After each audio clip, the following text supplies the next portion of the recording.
Bonsoir tout le monde. Merci d'être présent encore une fois ce soir. Vous êtes nombreux, vous êtes 10 sur le live, donc waouh, merci beaucoup.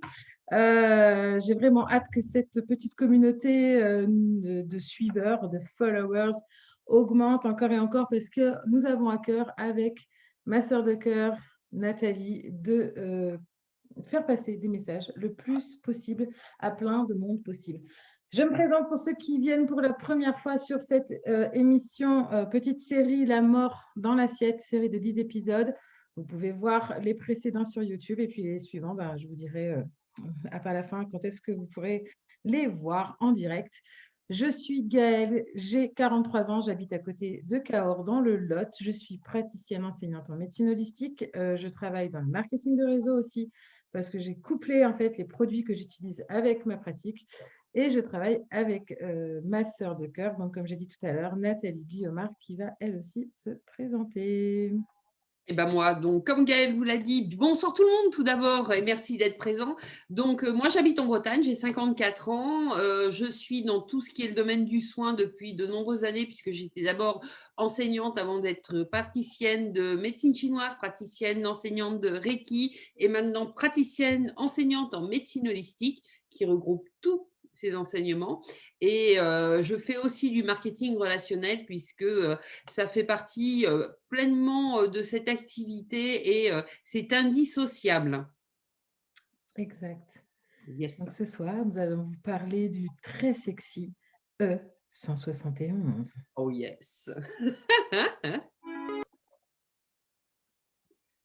E171, ben vous le connaissez tous, c'est dioxyde de titane, on en a quand même pas mal entendu parler pour ceux qui regardent les journaux, qui lisent la presse, etc. Alors, c'est quelque chose qui est naturel, hein. À l'origine, ce sont deux atomes d'oxygène combinés avec un atome de titane. OK.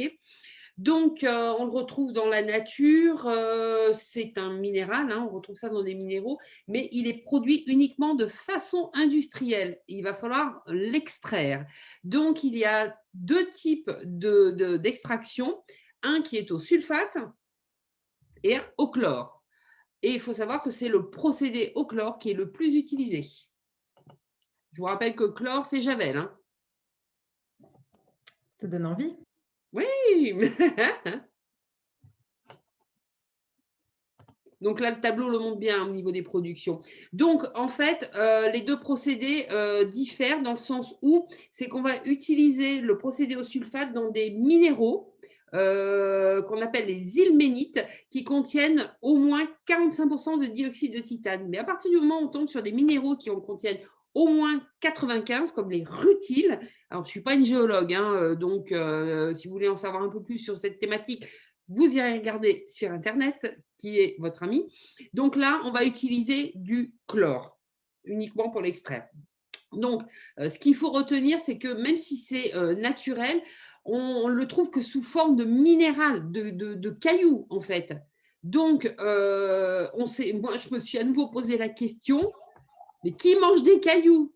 Quelle idée a-t-on encore eu d'utiliser du caillou dans l'alimentation? Donc, je vous ai épargné les images fort désagréables que j'avais découvertes il y a quelques mois à Ouais. propos d'un autre sujet sur la même question de qui mange des cailloux. Donc, à voir hein, les replays, hein, faites-vous plaisir. Et j'avais trouvé une image, parce que c'est une vraie maladie, il y a des gens qui mangent des cailloux, et ça m'avait profondément, je ne sais pas comment dire, écœurée. Et évidemment, quand j'ai fait des recherches, je suis retrouvée dessus aujourd'hui. J'ai dit non, je ne vais pas la leur remettre quand même. Je vais prendre autre chose. Donc, vous avez une jolie image de dioxyde de titane. Ça fait joli comme ça, de prime C'est très abord. beau. Ça fait Mais assez moi, perso, je n'ai pas envie de le mettre dans ma bouche, moi non plus. par contre. Non, Enfin, moi non plus. Surtout quand on va voir la suite. Alors, le dioxyde de titane est utilisé parce que c'est un colorant blanc. Donc, le but du jeu de ce colorant blanc, c'est qu'il a une particularité, il va absorber les ultraviolets. Qu'est-ce que ça fait? C'est que ça rend plus blanc que blanc. c'est comme Momo. C'est comme Momo. C'est comme Momo. C'est pareil, ça fait plus blanc que blanc. Voilà. Donc, c'est un opacifiant. C'est ça qui est important, c'est pour ces qualités-là qu'on l'utilise. Donc, ça va être un opacifiant. Et moi, ce que je tiens quand même à souligner, encore une fois, c'est que à partir du moment où on extrait un produit avec du chlore, il y a forcément quelque part du chlore qui traîne. Il ne faut pas me dire que « Ah ben non, on n'a plus ». Oui, oui, oui. Moi, ça me dérange. Voilà. Donc, j'ai découvert que cet additif était enfin sous le coup d'une suspension d'utilisation d'1 an reconductible. Il n'est pas interdit. Ça veut dire qu'on se donne 1 an pour savoir si on va l'interdire. Donc, il est suspendu pour l'usage dans les denrées alimentaires. Cette suspension date du 17 avril 2019, mais elle n'a été effective qu'au 1er janvier 2020. Ce qui est bien, c'est que les industriels ont pu écouler leur stock. C'est quand même cool pendant ce temps-là. On n'a pas dit c'est dangereux, on l'arrête tout de suite.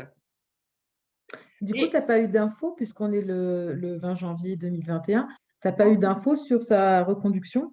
non, pas vraiment encore. J'ai rien trouvé. D'accord. C'est encore en débattation.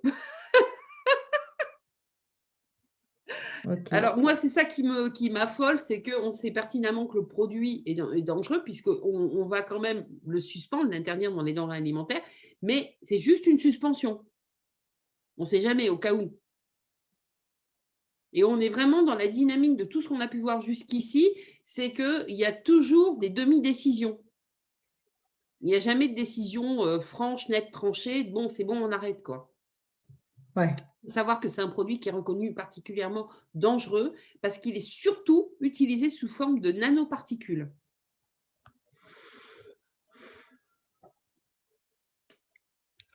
Je dis rien parce que je sais que tu vas en parler derrière. Ben, bien sûr, hein. Allez, on passe à la suite.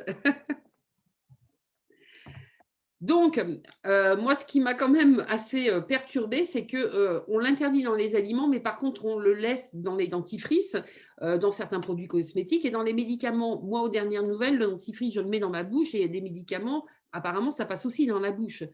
Et si on le met dans les cosmétiques, je n'ai pas encore eu connaissance d'études scientifiques qui disaient que la peau était imperméable. Donc là, il y a quand même quelque chose qui me perturbe, quoi. Ouais, j'avais envie de te dire, le dentifrice, tu n'es pas censé l'avaler, la crème pour enfin, les cosmétiques non plus, mais du coup, les médocs, si, on les avale, Voilà, mais le dentifrice, on en avale toujours un tout petit peu. bien sûr.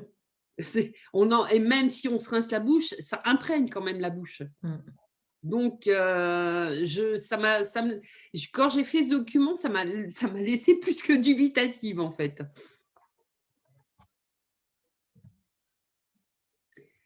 Alors, Elle est jolie, ma nanoparticule, non, quand même. c'est tout mignon. Elle est très jolie. C'est trop joli, voilà. Donc, en fait, il y a beaucoup d'organismes non officiels qui font des recours auprès des instances européennes pour que, justement, cet additif soit définitivement interdit, surtout sous sa forme nanoparticulaire, parce que c'est celui qui est le plus utilisé sous cette forme-là. Donc, quand on lit, c'est celui qui est le plus utilisé sous cette forme-là, quid des autres? Oui, exact. Et en plus, enfin, ce qui est important, c'est d'expliquer pourquoi, et je sais que tu vas y venir, pourquoi du coup est-ce qu'on veut vraiment l'interdire sous cette forme nanoparticulaire? Quel est l'intérêt? Et en fait, on va du coup forcément vous parler des nanoparticules. Oui, c'est ça. S'il veut bien, il veut pas. Ah, s'il veut bien. Non, c'est parce qu'il a trouvé ça très, très beau. Ouais, l'image l'avait ébloui. Voilà. Donc, alors, une nanoparticule, c'est une molécule qui est extrêmement petite, qui a la taille du nanomètre. Si vous voyez sur cette échelle de grandeur, on parle de l'être humain qui correspond à la voiture qui est à l'échelle du mètre. OK? Donc là, on va descendre tout ce qui est nanotransistor, donc tout ce qui est du domaine du microscopique, on tombe sur la taille de l'ADN. Donc, du petit, de l'extrêmement petit au niveau cellulaire. Je ne sais pas si c'est très clair pour tout le monde. Mais donc, c'est encore plus petit en fait. Oui, c'est plus Non? petit qu'une cellule humaine, puisque c'est Oui. la taille de l'ADN.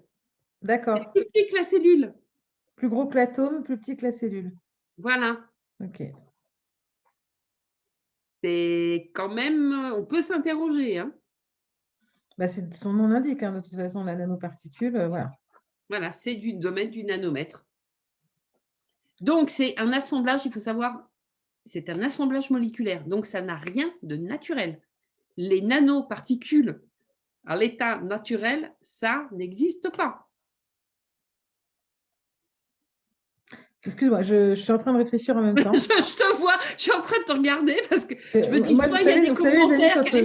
vous savez, les amis, quand on prépare ces émissions, je fais exprès délibérément de survoler en fait le travail que fait Nathalie, uniquement pour pouvoir me mettre dans votre position en fait et de pouvoir poser des vraies questions, j'espère pertinentes, au fur et à mesure de l'émission. Et là, c'est-à-dire que techniquement, j'ai des questions qui me viennent et en même temps, je me dis, mais voilà, en fait, je suis un peu pantoise.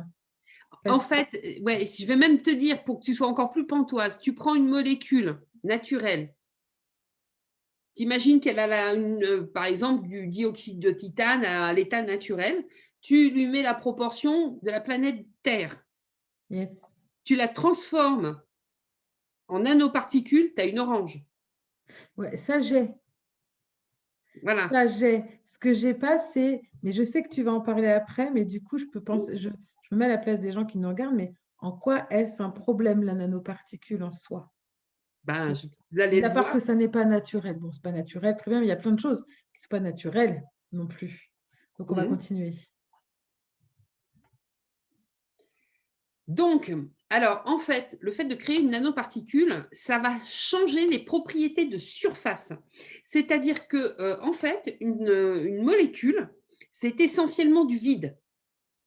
On a des protons, des neutrons, enfin des éléments comme ça, et du vide, énormément de vide. Donc là, on va supprimer un maximum de vide, ce qui fait que tout ce qui est du domaine de la matière, entre guillemets, des cellules, vont toutes se retrouver au maximum à la surface. Donc, si on prend par exemple du fer, ça va rendre le fer encore plus dur. D'accord. Ça va démultiplier les propriétés originelles de la molécule de base, à OK. l'état naturel. Donc, si c'est une molécule qui est bien, ça va l'améliorer.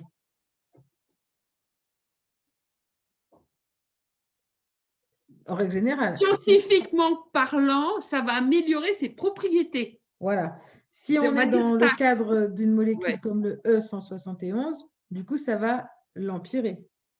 Alors, le E171, si on l'utilise pour sa propriété d'opacifiant, le E171 va être encore plus opacifiant sous la forme de nanoparticules. OK. Donc, d'un point de vue industriel, ça peut avoir des propriétés extrêmement intéressantes pour la solidité de certains matériaux, des choses comme ça. D'accord? D'accord. Là, ça peut avoir un intérêt technique. Sauf que là, on parle de nos assiettes.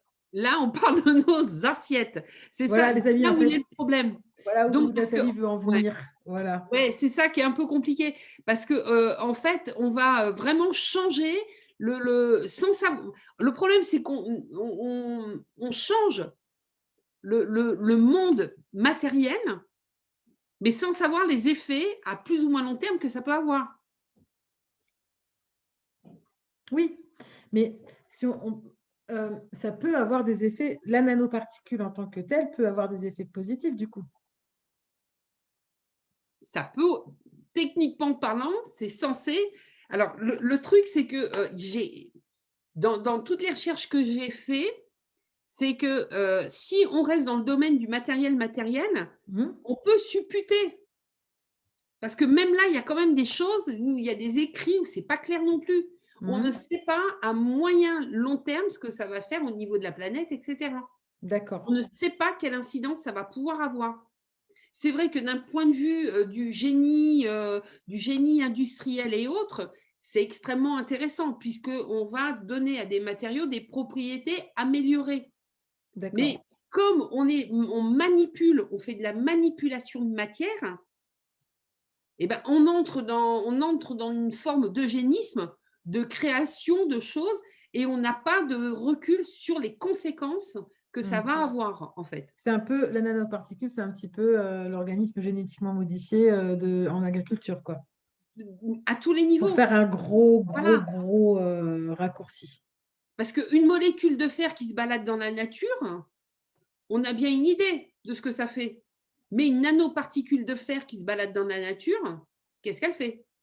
D'accord, on n'a pas de Quels vont être recul les dégâts encore. environnementaux, etc. Ouais. Parce qu'il n'y a pas que sur l'humain, c'est que tout ça, la nanoparticule, avant d'arriver à pister une nanoparticule, voilà quoi. Ouais. On ne sait pas ce qui s'échappe, on ne sait pas où ça va, on ne sait pas où ça fuite, etc. Ça se trouve, quand vous buvez de la flotte, vous en avalez, mais à tire-larigot, quoi. Sauf dans ce que tu as montré, Sauf que dans ce que j'ai montré, oui, parce que bien sûr. c'est des gourdes purifiantes. Mais Voilà, d'accord, quand c'est vous la des eaux sortez du purifiantes, donc robinet, là, on est tranquille. et encore, Et après encore, tout. on n'en Et sait encore rien. après tout, on a des filtres aujourd'hui qui sont très performants, mais effectivement, comme on n'a pas de recul sur la nanoparticule, peut-être que malgré tout, elle passe à travers le filtre. Là, on n'en sait rien. Peut-être qu'on ne fait que limiter la casse à ce niveau-là. Là, actuellement, c'est vraiment en plein boom depuis les années 90 et on n'a aucun recul là-dessus. Ok. Ok, ok. On continue. Yes. Donc, alors, il faut savoir que c'est un marché très, très juteux parce que c'est un marché estimé en 2008, je n'ai pas trouvé de chiffre plus récent, qui était quand même déjà 700 milliards d'euros, rien que pour l'Europe. Hein. Ils pensaient, les prévisions étaient à l'époque de 2000 milliards de dollars en 2015 et plus de 2 millions de personnes dans le monde. Donc, c'est un marché très, très, très juteux. Donc, c'est pour ça aussi, très certainement, que l'interdiction du 271 se fait au compte-gouttes, parce qu'il y a des enjeux économiques qui sont derrière monstrueux. Ok. Ça fait plaisir, hein? Oui, Alors, bah, c'est un peu comme toujours. Bon, moi, je suis plus surprise maintenant, tu vois. On a la septième épisode, voilà, à chaque fois, on reparle de gros on sous. finit par être blasé, quoi. C'est dommage parce que ça salit l'énergie argent, alors que l'énergie argent, elle peut faire plein de choses pas mal aussi. On peut faire des choses extraordinaires Mm. avec l'argent. Mm. C'est une énergie phénoménale. Alors, les nanoparticules, on en trouve partout. On va trouver dans l'électronique. Je ne sais pas si vous vous rappelez, il y a quelques années, ça, maintenant, vu ce que c'est capable de faire, c'est plein de nanoparticules. Parce qu'avant, ne serait-ce que pour passer un coup de fil en téléphone portable, on avait un pavé qui pesait 500 grammes il y a 30 ans. Il y a 30 ans. Ah oui, il y avait déjà des portables il y a 30 ans, ouais. Ouais, en 96, moi j'ai eu mon premier portable.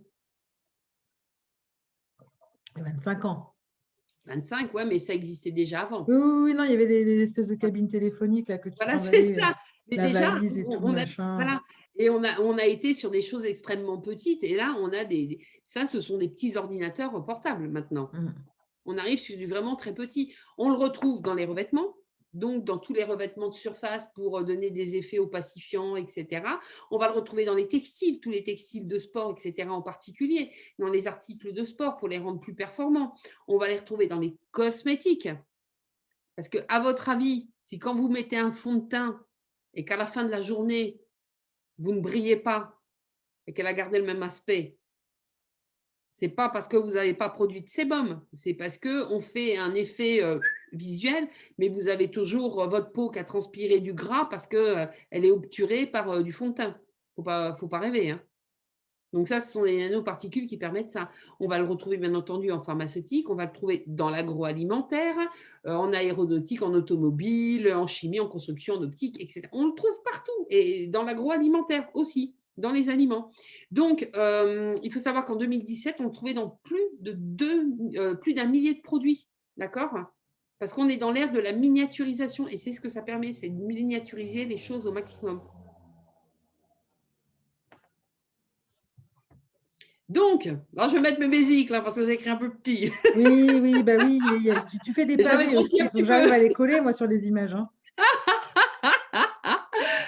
Alors, le truc, c'est que on ne connaît pas vraiment les effets des nanoparticules sur le corps humain, enfin sur tous les êtres vivants en particulier, mais là, nous, on parle en particulier, nous, des êtres vivants, parce que ça ne s'élimine pas comme les composés qu'on appelle xénobiotiques, c'est-à-dire les composés qui sont étrangers à l'organisme traditionnel. Genre, vous mangez une côtelette, on sait comment elle va s'éliminer, la côtelette. Même si vous avalez un bout d'os par hasard. Ok. Là, on ne sait pas. On ne sait pas comment vit sa life, sa vie, une nanoparticule dans le corps. il semblerait qu'il y ait deux voies d'élimination. La première, chimique, c'est-à-dire que les nanoparticules vont se diluer dans les fluides biologiques, les larmes, la sueur, les urines, pour les formes solubles. Mais il y a aussi des formes qui sont insolubles et qui s'éliminent principalement par les voies aériennes, respiratoires. Donc, quand vous vous mouchez, quand vous éternuez. Minute Covid friendly, les amis, ce qu'il y a sur l'image, il ne faut pas le faire en ce moment. Vous gardez vos nanoparticules dans votre masque, s'il vous plaît. Ouais, merci beaucoup. Donc, voilà. Donc, mais il faut savoir que votre système aérien et votre système digestif, au niveau de la gorge, du larynx, de la bouche, ok, ça communique, c'est les mêmes voies. Vous éliminez en permanence du mucus de votre trachée qui vient, soit vous allez la cracher et la boucher. Oh merde, pardon. Pardon. Ou vous allez l'avaler. Vous passez votre temps à une petite référence à une humoriste française. Laquelle? Quand elle dit « Oh merde, un glaire ». Voilà, c'est ouais, c'est ça, oh merde, un glaire. Et la majorité de vos glaires, bah, vous les avalez. Hein. Mais ça ne se fait plus de cracher, hein, c'est plus très à la mode. C'est pas, puis, bon, moi, j'avoue que quand je vais marcher, je crache comme une folle parce que c'est très sain de cracher. Malheureusement, c'est quelque chose de très bon de cracher. Il faut cracher. C'est juste très dégueulasse, en fait. Bah, ça dépend où tu craches. Hein. Oui, voilà, bien sûr. Voilà, mais cracher, c'est un geste naturel et sain. Donc, forcément, la nanoparticule qui était censée sortir par votre nez ou par votre bouche, bah, qu'est-ce qu'elle fait? Elle repart dans le tractus digestif et elle a gagné un tour gratuit.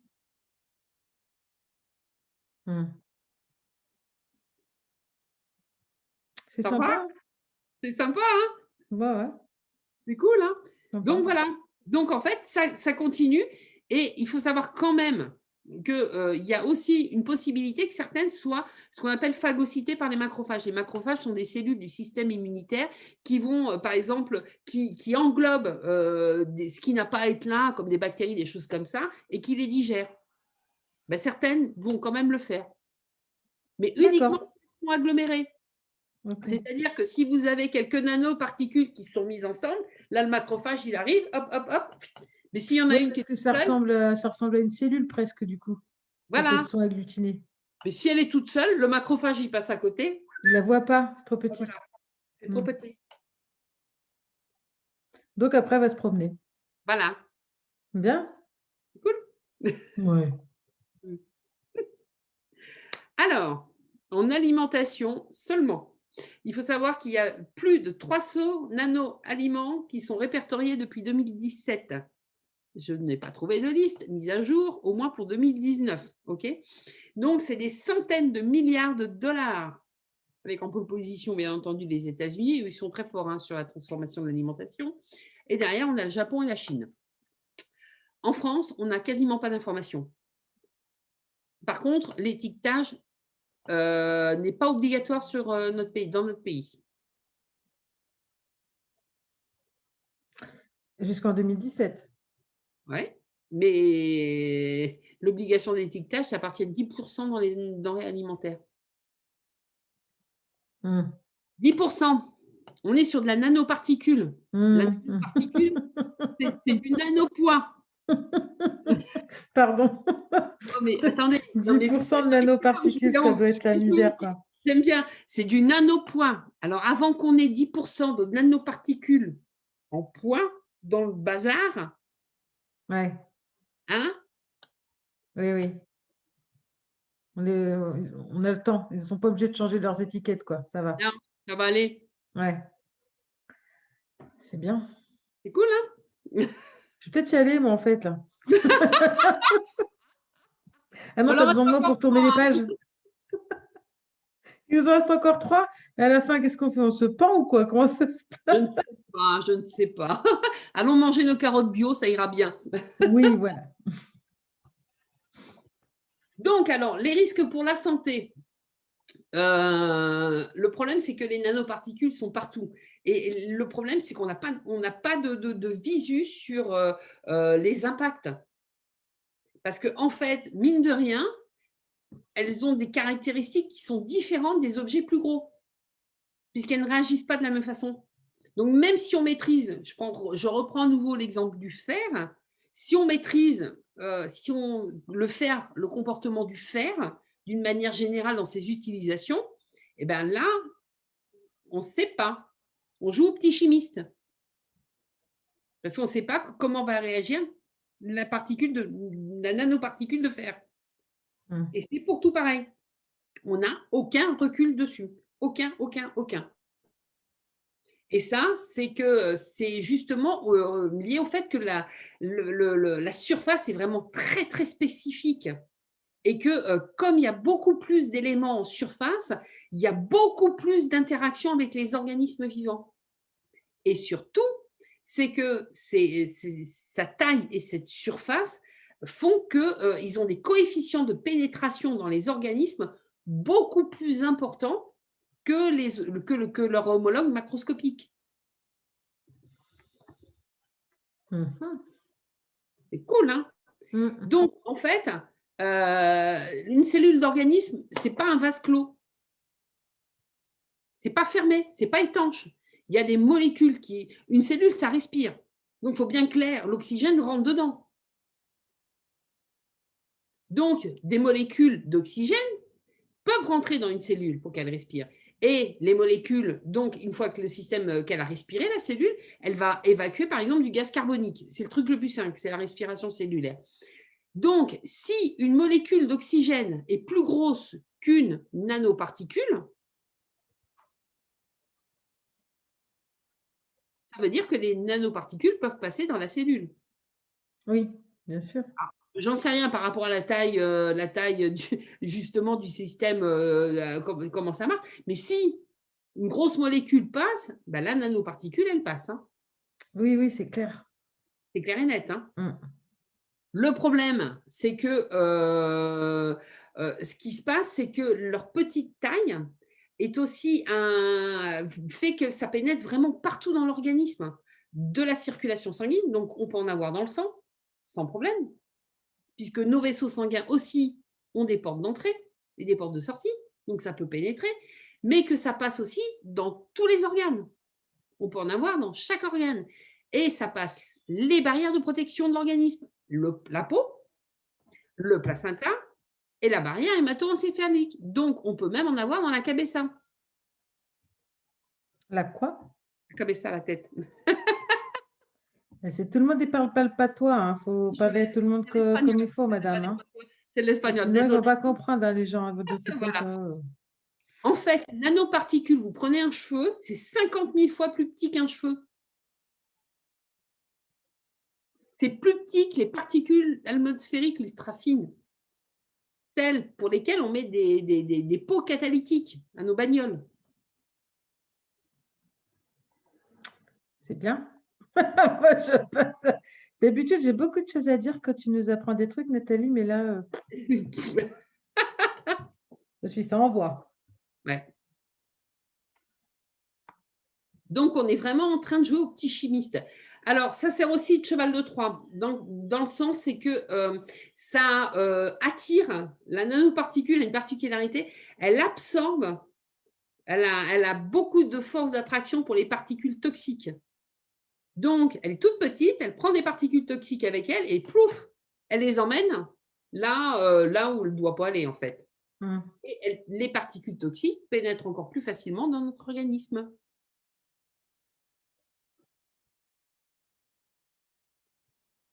Alors, il y a eu un rapport qui s'appelle « L'évaluation des risques liés aux nanomatériaux » qui date de mai 2014.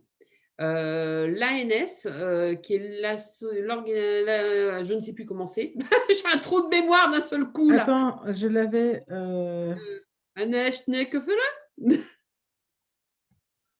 Je quitte 2 secondes le live, je vais chercher. Vas-y, continue. Voilà, fais-nous un petit… qui est mon ami. OK. A vraiment pointé justement ces effets mal connus de ces technologies nanoparticulaires. Okay.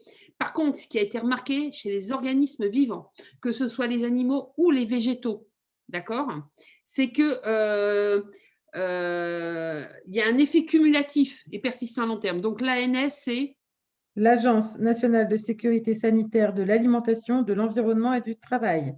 Voilà. Je pense que c'est pour ça que j'aime pas. J'en ne retiens pas parce que quelque part, il y a quelque chose qui me, qui me parasite chez eux. OK, allez, je suis revenue. Si jamais il y a des questions, je suis revenue. Voilà. Donc, qu'est-ce qu'on a remarqué? C'est qu'il y a des retards de croissance, des anomalies ou des malformations dans le développement ou la reproduction. On a quand même des troubles neurologiques, des phénomènes d'immunosuppression. C'est quand même, c'est-à-dire que l'organisme n'est plus capable de se défendre contre les agresseurs extérieurs. On a de l'hypersensibilité et de l'allergie. On a remarqué chez les animaux quand même des effets cancérigènes. C'est cancérigène, c'est prouvé. C'est pour ça que ça a été interdit, parce que là, c'est prouvé. En particulier avec le cobalt et le nickel. Et en fait, des nanotubes, parce que les nanoparticules ont différentes formes, des tubes, des filaments, enfin, il y a plein de trucs. C'est un monde, c'est très, très complexe. Hein. Il n'y a pas que des boules, hein, il n'y a pas que des sphères. Il y a des tubes, des filaments, enfin, il y a vraiment plein de choses. Et en fait, ce qui s'est passé, c'est que il y a un effet antimicrobien des nanoparticules. Donc, ça va avoir un effet dévastateur sur l'environnement. Parce que ce qui fait que notre Terre est riche, c'est la quantité de microbes qu'elle contient.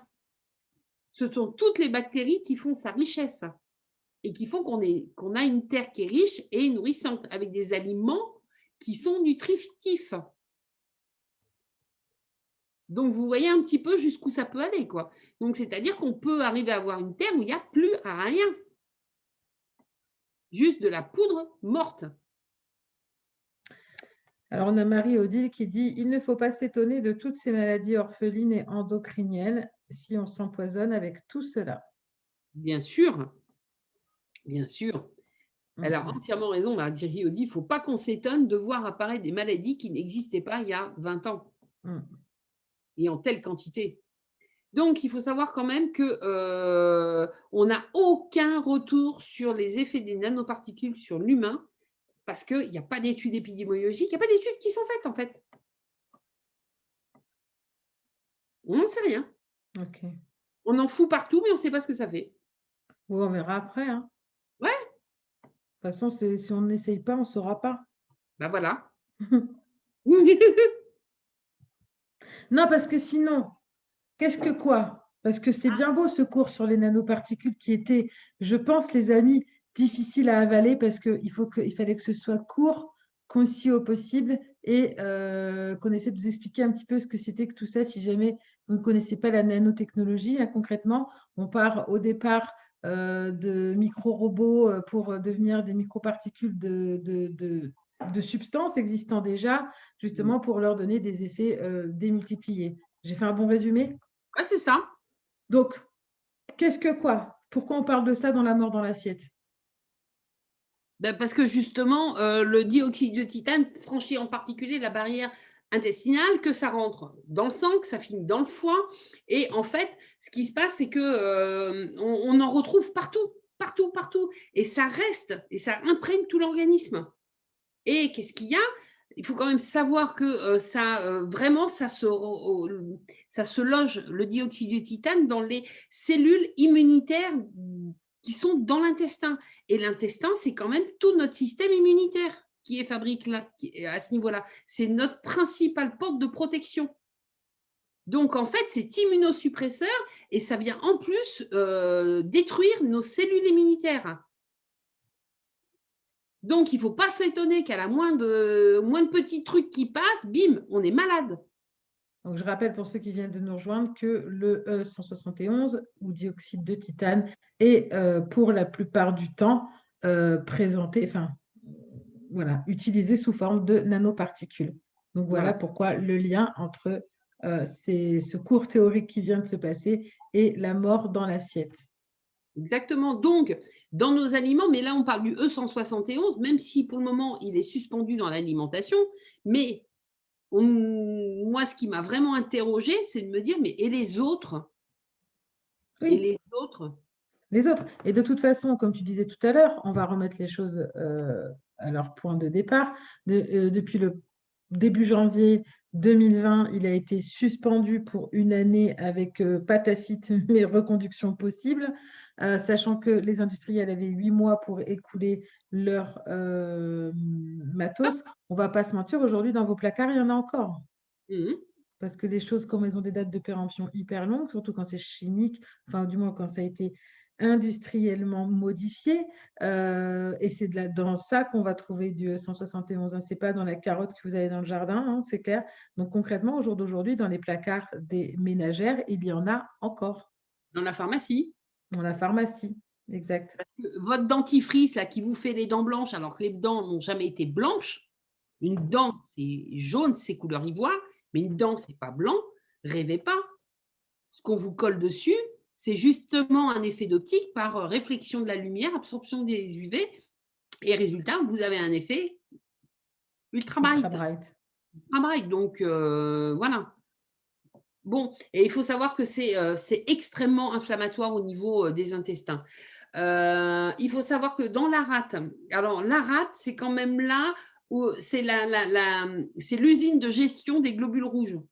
C'est l'usine de triage. C'est là que tous les globules rouges passent et où ils vont être détruits pour justement quand ils sont trop vieux. Mais tous les globules rouges passent par la rate. Donc forcément, un globule rouge, il y a une forte propension qu'il y ait des nanoparticules qui viennent hop là, je vais me mettre avec dans le globule rouge et que ça fait le tour. D'accord.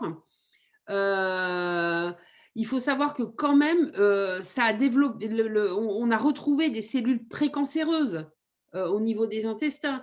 On a retrouvé, on l'incrimine de plus en plus dans ce qu'on appelle le cancer colorectal. Il y a de fortes incriminations parce qu'on en a retrouvé parce que quand on fait il y a beaucoup, comme il y a une grosse prolifération du nombre de cancers colorectal. D'ailleurs, quand vous avez passé 50 ans, vous recevez quasiment tous les 3 mois, venez vous faire dépister du cancer colorectal dans votre boîte aux lettres. C'est parce qu'il y en a tellement. Donc, si on dépiste, on enlève, on trouve, ça part dans des laboratoires qui vont faire des recherches et essayer de comprendre pourquoi vous chopez un cancer colorectal. Donc, on est arrivé à mettre en relation la recrudescence, enfin cette augmentation phénoménale du cancer colorectal avec la présence du E171 sous forme de nanoparticules. Donc, on sait que c'est dangereux, que c'est nuisible à notre santé. C'est avéré d'un point de vue médical. Ne serait-ce que pour cette pathologie-là, ça devrait être interdit, puisqu'on sait que ça entraîne des cancers colorectals. Mais il faut savoir que ça affecte en particulier les enfants, qui sont moins capables de se défendre vis-à-vis de ça. Donc, c'est quand même extrêmement gênant. On a même retrouvé dans des foies qui avaient subi des œdèmes, on en a retrouvé dedans. Ça entraîne des lésions cardiaques. Ça entraîne des modifications cellulaires au niveau de l'estomac. En fait, ça change notre corps, ni plus ni moins. Ouais, c'est de la modification de l'ADN, comme toujours en fait. Quand on se retrouve avec tous ces additifs quelque chose, on en revient toujours au même à un moment donné dans nos émissions. On parle de la modification de notre ADN.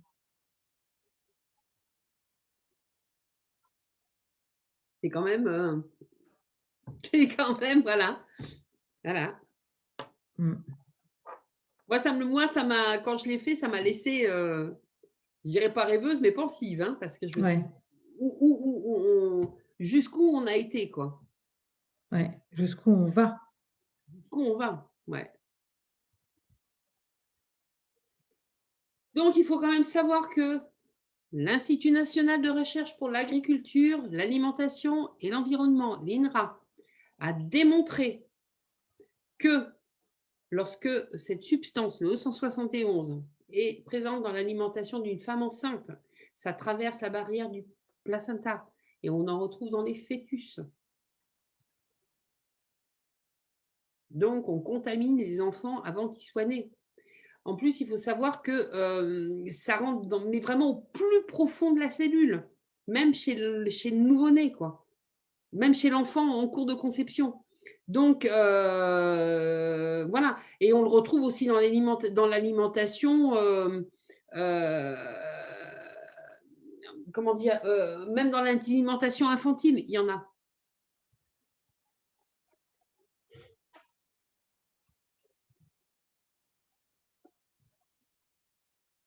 Voilà. Et il n'est suspendu que concernant son utilisation dans l'alimentation, pour le moment. Mm. Pas pour le moment. On ne sait pas, là. Voilà, on ne sait pas. Bah, c'est un peu le même principe que dans l'industrie, les pesticides néonicotides. Oh, je ne sais plus comment. Les néonicotides. Nicotine, d'accord. Qui détruisent les abeilles, qui ont été interdits, qui sont à nouveau autorisés. Oui. C'est comme le Roundup qui était interdit, qui est à nouveau autorisé. Donc, voilà. Donc, on va faire du conspirationnisme, hein, parce qu'il y a un moment donné, on est gentil, mais pas que. Donc, ce qu'on a vu, c'est que les nanoparticules entraînent vraiment des substances qui sont extrêmement toxiques avec elles. Et si on pousse notre imagination un tout petit peu plus loin, il ne faut pas trop forcer, hein. Si quelqu'un a eu l'idée tordue pour mettre du caillou dans notre alimentation, pour que ce soit plus blanc que le blanc, que ça fasse plus joli, etc. Pourquoi quelqu'un se priverait d'utiliser la propriété de captation des nanoparticules pour y ajouter des substances qui pourraient modifier certaines de nos fonctions, en modifiant notre génome, qui pourraient éventuellement provoquer des troubles, des modifications, ou nous rendre, je ne sais pas, plus cons, plus intelligents, je ne sais pas quoi, ou entraîner plus de types de maladies, etc., etc. Qui va l'empêcher? Si on est capable de le faire dans un sens, pourquoi on n'est pas capable de le faire dans l'autre? Moi, je vous pose la question, hein.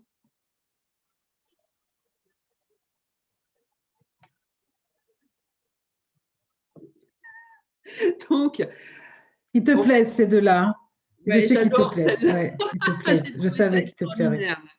Donc, en fait, il faut savoir que l'industrie pharmaceutique utilise cette technologie justement pour modifier le génome humain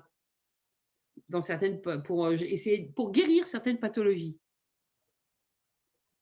Donc, c'est pas de l'imaginaire. On utilise cette technologie pour modifier le génome quand il y a des pathologies dites héréditaires, etc. C'est déjà fait. Donc, comme on dit, qui peut le bien peut le mal. Donc, voilà. Nous allons vous laisser méditer sur cette hypothèse.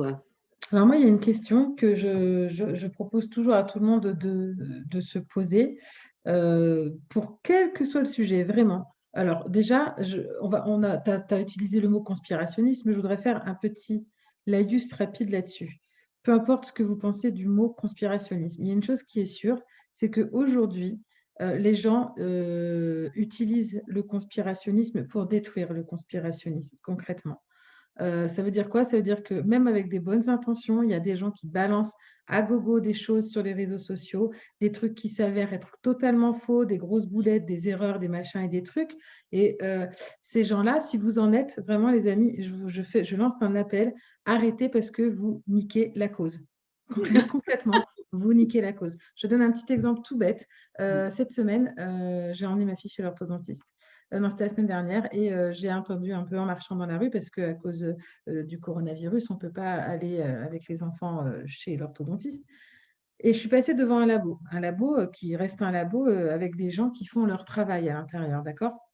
On trouve que le travail soit bien, pas bien, n'est pas le sujet. Ce sont des gens, des employés qui font leur travail à l'intérieur du labo. Et sur les fenêtres, il y avait des tags, il y avait marqué collabo. Et franchement, à un moment donné, j'avais envie de faire vraiment un live, enfin, de faire un truc, de filmer, de dire à quel moment vous pensez qu'en écrivant collabo sur les fenêtres d'un laboratoire, les gens vont vous écouter. À quel moment vous pensez ça? En détruisant le bien d'autrui, vous pensez que les gens, ils vont dire « Ah ouais, les mecs qui pensent aux conspirations, ils ont raison. » Non, en fait, vous êtes des gros bouffons, les gens. Donc, quand vous partagez de la merde sans vérifier vos sources sur les réseaux sociaux ou n'importe où, vous niquez la cause. Vous niquez la cause. La vraie bonne question à se poser, que vous soyez conspirationniste ou non, on s'en bat les cacahuètes. La seule vraie question à se poser à ce sujet, c'est quand il y a quelque chose qui vous fait titiller un petit peu là-dedans, demandez-vous juste à qui profite le crime. C'est tout. et vous aurez votre propre réponse. Je vous invite, quand vous voyez une vidéo, quelle qu'elle soit, sur le Covid, c'est un mensonge ou c'est pas un mensonge, ou c'est les vaccins, c'est de la merde, ou tout ce que vous voulez, parce que c'est le sujet du moment, ou le 11 septembre, c'était pas vrai, ou on n'a pas marché sur la Lune, ou la Terre est plate, ou je sais pas quoi, tout ce que vous voulez. Là-dedans, il y en a des aberrantes, et comme il y en a des probablement vraies. Hein. Je vous ai fait un laïus, enfin, une petite liste non exhaustive exprès de tout ce qui peut être de la merde et tout ce qui peut ne pas en être. Si à un moment donné, vous voyez une vidéo, quelqu'un vous dit, même nous, quand on vous parle de quelque chose, allez vous renseigner vous-même, recoupez vos informations. Moi, je vois tellement de gens qui voient une vidéo faite par un mec qu'on ne sait pas d'où et qui, tout d'un coup, rebalancent la vidéo. Ah, c'est un scandale, machin truc. Mais à quel moment tu as vérifié l'info? Je suis désolée, je vais faire un truc qui n'est pas bien parce que ça va incriminer mon ex-compagnon, mais il m'a topé hier dans la rue en me disant, tu ne fais pas faire le test à notre fille, hein, le test Covid, hein, parce que dans les écoles, ils veulent obliger, machin truc, bidule chouette. Alors j'ai dit, attends, moi j'ai reçu un courrier comme quoi c'était sur la base du volontariat, si on avait envie, c'était OK. Et même si on avait envie que c'était OK, la dernière minute, si l'enfant ne veut pas avoir le truc dans le pif, tout est OK, il ne sera pas obligé de le faire. Ça, c'est l'information que j'ai réellement reçue par email de l'école. Je vais faire un petit tour après sur son profil pour voir de quoi il s'agissait en fait. Et il y a un placard comme ça où il y a marqué oui, si jamais les enfants refusent de se faire le test, ils vont être à l'isolement pendant 7 jours, machin truc. Par contre, sur le truc, il n'y a aucun papier officiel, enfin, il n'y a aucun nom, rien du tout. À un moment donné, juste allumez votre cerveau. Je sais tout ce que je vous demande. Allumez votre cerveau dans un sens comme dans l'autre. Ne vous faites pas embobiner par des trucs complètement aberrants pour qu'on vous fasse avaler des couleuvres. Mais dans un autre sens, ne devenez pas conspirationniste parce qu'il faut l'être. Enfin, je veux dire, voilà. Faites-vous vos propres opinions. Allez chercher vos propres vérités. Il y a des trucs qui se passent dans le monde, c'est clair, net, qui sont des trucs qu'on nous cache. Et parce que ça arrange, ça fait gagner de l'argent en général. Hein, c'est l'idée, hein, les gens gagnent plein de pognon grâce à ça, sur le dos des petites gens comme nous. C'est vrai, mais à un moment donné, il y a des trucs qui sont tellement gros qu'il faut arrêter le délire. Et là, vraiment, je suis un peu relou, ce n'était pas prévu. Mais puisqu'on en a parlé, je lance cet appel parce que ça m'insupporte. Je suis ce qu'on pourrait dire une conspirationniste, je le claironne haut et fort, mais je ne partage pas des sornettes. Donc voilà, c'est tout. C'était mon appel du soir. On a perdu tout le monde, je parie, mais tant pis, c'est comme ça. C'est pas grave, parce que le but du jeu, c'est pas tellement de convaincre tout le monde, mais si déjà on fait bouger une personne, cette personne fera bouger une autre personne, qui fera bouger une autre personne, qui fera bouger une autre personne. Le but du jeu, il est là. C'est pas le but du jeu, c'est pas de tout révolutionner. Si on révolutionne tout, tant mieux, tant mieux, tant mieux, tant mieux. Si vous mettez tous à manger bio, à faire attention, à faire votre jardin, etc., youpi, c'est le maximum. Mais s'il n'y a qu'une personne parmi vous qui change, on a tout gagné. Exactement. On a tout gagné. Allez, la suite. La suite. Alors, ben voilà, on pourrait en passer des heures, des heures, des heures et encore des heures, voilà. Donc, en fait, ce qui était intéressant avec le E171, c'était vraiment de mesurer l'impact et jusqu'où le génie, entre guillemets, humain peut aller pour nous faire avaler n'importe quoi parce que ça va, parce que pour des intérêts purement économiques, il ne faut pas rêver de toute façon. Donc, c'est uniquement ça. Ce qu'il faut savoir, c'est que on est vraiment dans quelque chose qu'on ne maîtrise pas du tout. Et l'impact sur le vivant, on n'en a aucune idée, aucune idée, aucune idée. Et moi, ce que j'aimerais vraiment, c'est qu'on prenne conscience que c'est un effet de mode d'utiliser, c'est quelque chose, c'est à la mode, on en met partout, etc. En plus, vu le type de structure, c'est pas du tout recyclable. Même une barre métallique faite de nanoparticules, on ne sait pas quoi en foutre. On ne sait pas la recycler. Donc, j'aimerais bien quelque chose. Ça va, hein? J'avais une petite idée là pour la recycler, vite fait. Moi aussi. Ah, ça fait mal à la planète, à toi aussi, mais c'est pas grave. C'est comme ça. Donc, on ne sait pas du tout où on va. Non, mais moi, ça me désespère parce que je me dis, mais c'est pas vrai, quoi. On en est réduit à ça, quoi. Ouais. Donc, mais en fait, le truc, moi, je rabâche, ça fait des années que je le dis, ça va bientôt faire des décennies que je le dis, mais purée, on a un pouvoir monumental, c'est le pouvoir de notre porte-monnaie. À qui va notre argent? Qu'est-ce que vous faites avec votre fric, bordel? C'est d'énergie, mais faites-en un bon usage. Si on arrête d'acheter, ça sera plus fabriqué, bordel. Ça me rappelle quelqu'un Bah tiens, qu'on cite régulièrement. bah tiens, voyons. Ouais, quand on pense qu'il suffirait qu'on arrête d'en acheter pour qu'ils arrêtent d'en faire, Bah on voilà. cite Coluche. Exactement, il a rien inventé. Donc, on peut aller vers le naturel. Il y a plein de possibilités pour se soigner, déjà, on commence par ça. C'est vrai que même la médecine fait des choses extraordinaires. Vous avez une patte cassée, c'est pas en vous entortillant la jambe avec de l'ortie pour le moment que ça va fonctionner. Il faut arrêter les conneries. Il vous faut un plat, il vous faut un plat, vous faire vous opérer quand c'est nécessaire. Mais même une vésicule biliaire, moi, tous les gens que j'ai eu en consultation pour des problèmes de vésicule biliaire qui devait se la faire péter par un chirurgien, eh ben, aucun n'a eu sa vésicule biliaire de sauter. Ils ont tous gardé leur vésicule biliaire. Ça se nettoie. Ça ne s'enlève pas automatiquement. Tu fais d'abord un nettoyage, ça n'a pas marché, éventuellement, tu en fais un deuxième, un troisième, et si ça ne marche pas du tout, là, tu fais sauter ta vésicule biliaire. Mais ce n'est pas au moins de petit j'ai balle, boum, allez hop, on fait sauter le machin. Non, il faut arrêter, quoi. J'ai une patiente cette semaine avec ce cas-là. Je vais boire un coup d'eau pour me calmer. Ouais. Non, mais j'ai une patiente avec ce cas-là cette semaine qui a un souci à sa vésicule et elle est venue me voir pour qu'on fasse un soin. Et alors, ce qui est bien, c'est qu'elle a une échographie la semaine prochaine, donc on va pouvoir voir en plus avec un vrai visuel ce que le soin a donné sur la présence d'un polype en fait au sein de la vésicule. Euh, Il y a plein de facteurs qui entrent en compte dans la médecine holistique. Donc, il y a eu le soin, il y a d'autres choses autour. Je vais donner plein de conseils. On est sur un court terme, hein, donc peut-être que le polype sera encore présent la semaine prochaine. Mais le but de cette patiente, c'est de ne pas aller au bloc opératoire. Mhm. Elle n'a pas envie. Et un polype, c'est qu'un polype. Hein. Mais bon, enfin, la première fois qu'ils l'ont vu, ils ont déjà commencé à parler de retirer la vésicule avant d'avoir vu le polype. Hein. Ouais, Ça non, doit mais. être des calculs, on va tout enlever, hop, hop, hop. Mhm. Non, non, c'est. Voilà. Vous allez voir un chirurgien, il est tout de suite excité du bistouri, il ne faut pas rêver. Ils ne sont pas. Hein. Ça me rappelle mes déboires du mois de septembre.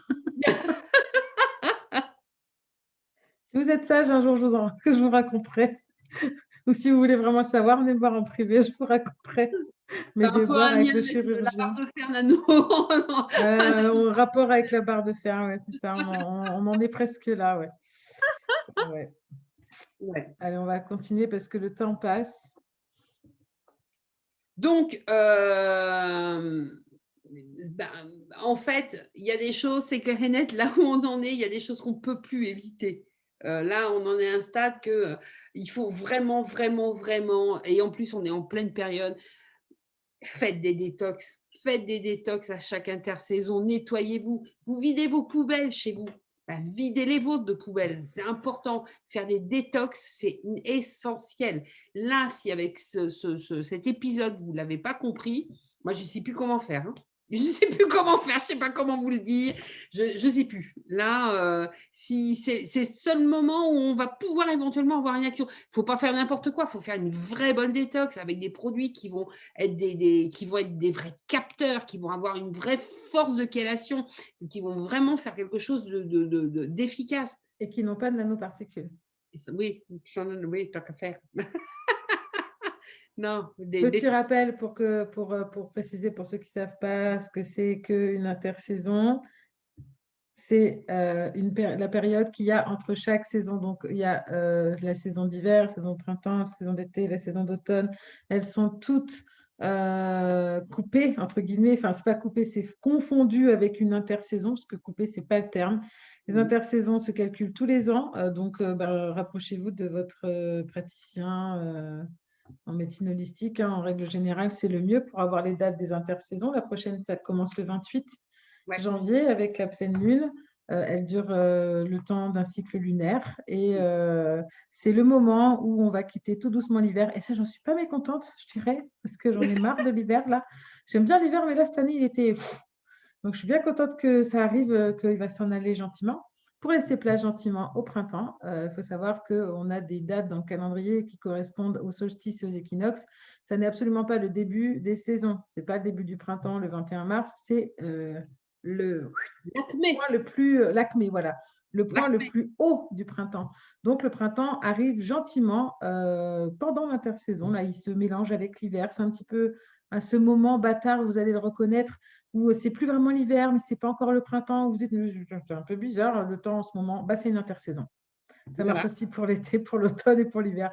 Ça marche à chaque fois. Vous pourrez, si vous êtes attentif, vous verrez qu'effectivement, le climat, il est bizarre à ces époques-là. Il ne sait pas trop où aller. Je ne sais pas si j'ai envie d'être froid ou si j'ai envie de commencer à faire venir des bourgeons. Je sais pas, je réfléchis encore. Et c'est le moment idéal pour notre corps de se nettoyer. Et nous préconisons, et nous faisons, nous ne faisons pas que préconiser, nous faisons des détox 4 fois dans l'année à chaque intersaison. Ouais. À nous, bah, justement, le but du jeu, c'est que si on vous dit faites, c'est qu'on fasse. On commence d'abord par soi. Donc l'adage fais pas comme n'en écoute pas ton médecin, fais comme lui, boit du bon vin, ça marche pas avec les praticiens enseignants en médecine holistique. Non, non. En général, on n'est pas parfait, hein. Non. On n'est pas parfait et parfaite, mais en général, on fait ce qu'on dit. Et des fois, on fait un petit peu les foufous, comme tout le monde, hein, mais en général, on fait ce qu'on dit. On fait ce qu'on dit, ce qu'on fait, on fait ce qu'on dit. Allez, on va vous laisser le temps, parce que c'est écrit en tout petit, et il y en a plein, plein, plein, plein, plein, de prendre les références. Alors moi, ce que je vous conseille, c'est carrément un imprimé écran, hein, un screenshot de la slide là, de votre écran. Comme ça, vous aurez le temps tranquillement d'aller taper sur Internet tous les liens des sources qu'a utilisé Nathalie pour nous faire ce joli cours magistral sur les nanoparticules et le E171. J'avoue, parce que je me positionne comme vous, les amis, que celui-ci était un peu imbuvable.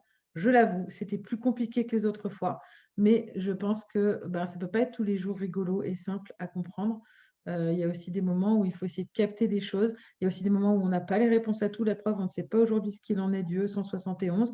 Et peut-être qu'on ne le saura pas avant de nombreux mois.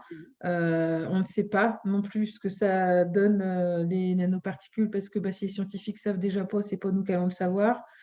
Donc, nous ne sommes pas la science infuse, nous sommes des chercheuses et des Quêteuse, partageuses.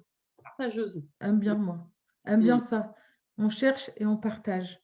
Et Mm. des fois, on se plante, hein. Enfin, jusqu'à présent, personne n'est venu nous dire oh là là là là, pas du tout. Donc, c'est qu'on n'était pas trop dans le mal, mais on peut se planter. Donc, si quelqu'un voit ce live, que ce soit sur YouTube ou sur Facebook, et tout d'un coup se rend compte qu'on a dit une immense connerie, il faut venir nous le dire. C'est important. Parce que du coup, on fera un erratum la prochaine fois. Erratum, erratum. Mais c'est vrai que Erratum. c'est tellement complexe, cette histoire de nanoparticules. C'est comment on va pouvoir le dire de manière le plus simplifiée et, comme tu dis, le plus digeste possible. Parce que c'est quelque chose de. J'ai vraiment essayé de tirer l'essentiel pour que ce soit un tout petit peu comestible. Hein. Oui, puis on va avouer aux gens que c'est pas ton fort. Le comestible comme ça. Non, ça, c'est pas un truc, C'est ça me pas fait la pas. spécialité de Nathalie. Nathalie, elle a quand même une formation, elle l'a pas dit parce qu'elle est plus, elle veut plus, mais elle a une formation d'infirmière, donc elle a forcément des termes et des choses comme ça qu'elle va capter plus facilement que le commun des mortels, donc que moi, par exemple. Et du coup, c'est pour ça que c'est bien aussi que je fasse, quand je fais les slides, je vous avoue vraiment, je survole de quoi ça parle, je regarde s'il y a des erreurs d'orthographe, machin truc, vite fait, paf, paf, paf, mais je ne rentre pas dans le sujet. Parce que je veux être comme vous au moment de l'émission, c'est être, bon, voilà, j'écoute, et s'il y a un truc que je ne comprends pas, je vais le dire, parce que c'est important d'approfondir. Parce que vous êtes timide hein, sur le live, là, sur Facebook, hein. Vous faites Ils des sont petits morts. messages, des petits mais personne ne pose de questions. Qu'est-ce que tu dis, Nathalie? Ils sont morts. Non, non, ils ne sont pas morts, ils sont là, hein. Mais voilà, ils sont un peu timides, ils n'osent pas poser des questions et tout. Donc, du coup, il faut bien que je fasse la celle qui ne comprend pas tout puis qui pose des questions. Merci d'avoir été là, en tout cas, les amis. Ça Merci. fait plaisir. Il y a quelques suiveurs depuis le début qui sont toujours là, même qui des fois des gens qui me font un petit message en privé qui me disent à tout à l'heure parce qu'ils me disent qu'ils vont être là. Et j'adore, je trouve ça génial parce que au moins on sait qu'on ne fait pas ça pour rien. Ouais. La chaîne YouTube, ça s'appelle Vivre selon sa nature. Si vous voulez le lien, vous me le demandez en privé, vous demandez dans le chat, pas le chat, dans les commentaires, on va vous le mettre, c'est pas de problème. À dans 15 jours pour un autre méga sexy petit quelque chose dans notre assiette. À chaque fois, je me dis, là, il en reste 3. Je me dis, bon, allez, le prochain, il va être Tomimi. Ben, non, Mais en fait, tu les avais pas classés du plus cool au plus pire? non, j'ai pris, en fait, j'ai trouvé une liste et je les prends un par un. Je me Ouais, les mais je fais. pense que la personne qui a fait la liste, elle nous fait des petites surprises comme ça. Ouais, C'est je du plus crois. cool au plus pire. Voilà, c'est Je possible. Hein. sais pas, il en reste encore 3, je sais pas où on va alors. Hein. Non plus, j'en sais rien. Si j'ai commencé à en travailler il est pas mal non plus. Voilà, ouais. Je pense que l'épisode 10 va être, ça va être interdit aux moins de 18 ans, l'épisode 10. Hein. Merci les amis, bonne soirée à tout le monde. Merci Bonne d'être soirée tout le là. monde. Et à dans 15 jours, au même endroit, à la même heure. Vous inquiétez pas, on commence déjà à penser à ce qu'on va vous faire après la mort dans l'assiette. Yes. Ciao, ciao tout le monde.